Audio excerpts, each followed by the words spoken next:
And in this section we will be working with the domain and range of functions. Now these definitions here at the top are ones that you do need to remember. The domain of a function is the set of all possible values for the input variable. The set of all possible or allowed values of the input variable. The range of a function is the set of all possible values for the output variable, the set of all possible or allowed values for the output variable. So you need to be able to keep these straight. The domain is the set of input values, the range is the set of output values.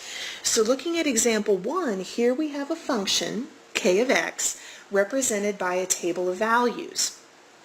And if we look at this table, the input values are listed in the top row. So the input values would just be the values in the top row. So -2, 0, 2, 4, and 6. Those are the input values for this function. The domain would then be the set of these input values. So the domain would just be the set -2, 0, 2, 4, and 6. That would be the domain of this function.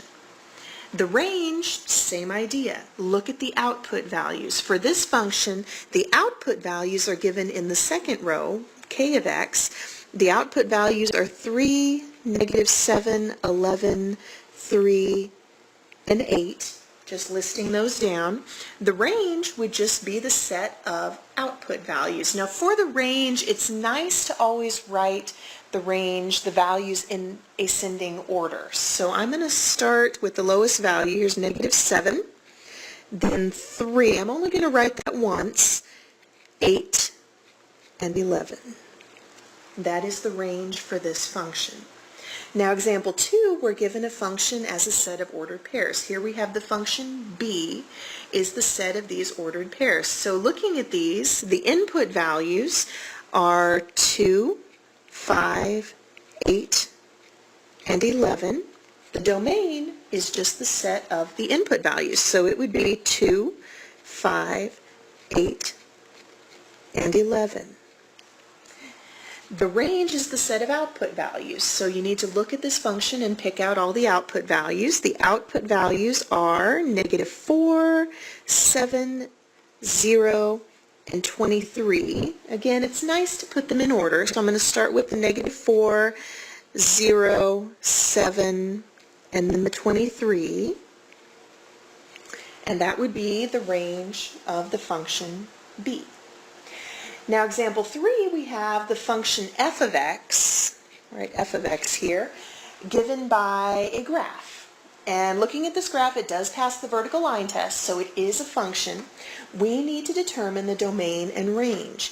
Now the domain is the set of input values, so we're looking for the input values that have corresponding output values. So the inputs, remember, are always on the horizontal axis. I'm just going to label this the input, or in this case it is the letter X axis. So we're looking at the values on the horizontal axis.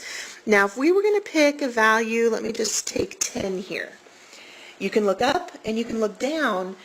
There's no graph there. This input doesn't have an output, so it's not part of the domain. We're looking for input values that have a corresponding output value. We're looking for the input values that have a point on the graph.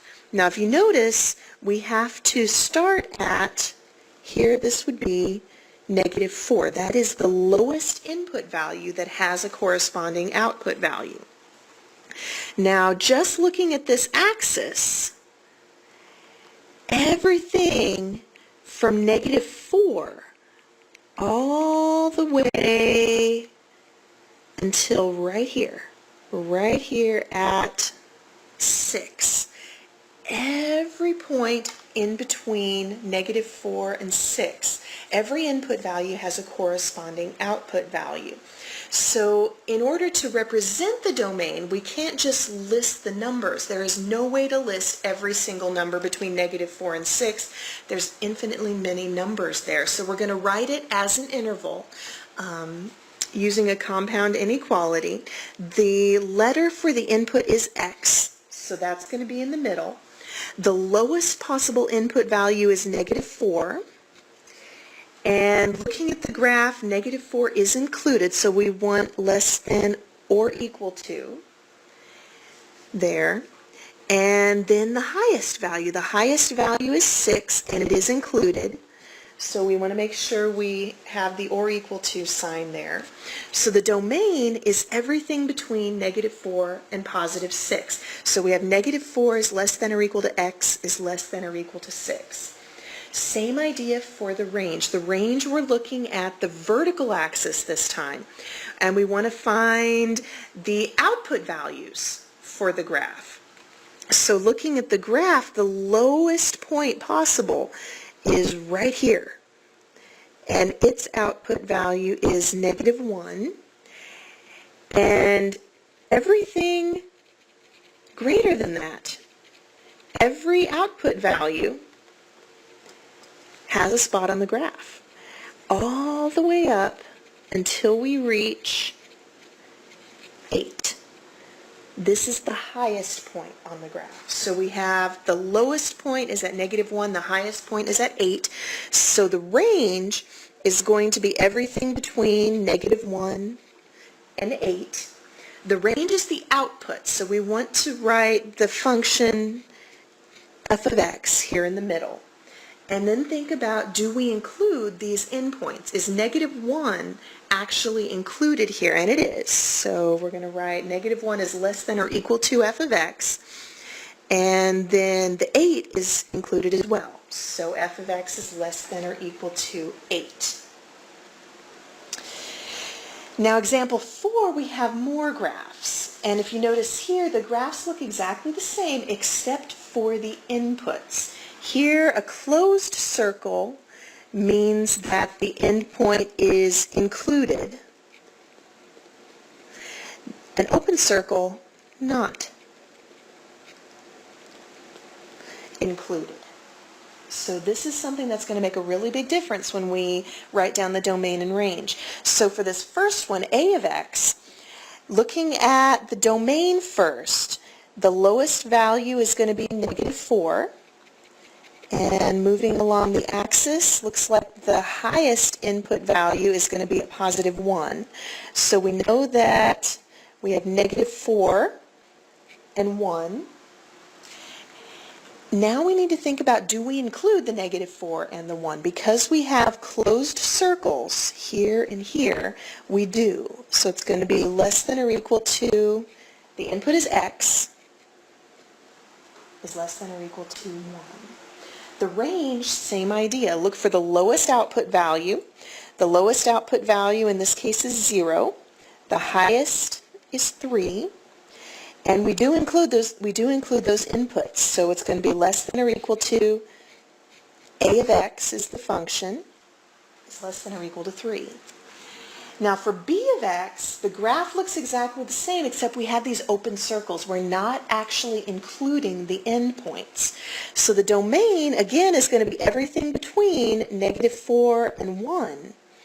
But we're not actually including the -4 and the 1. So it's just going to be strict inequalities here.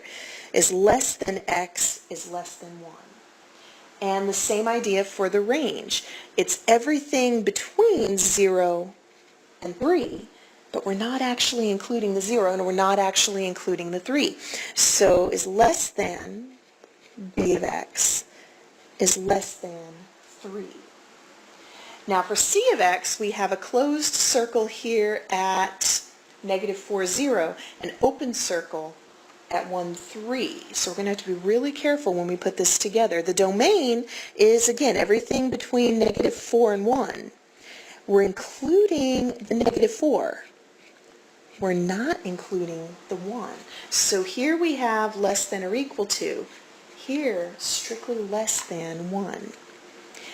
For the range, it's everything between 0 and 3 again. We're including the 0 because we have that closed circle.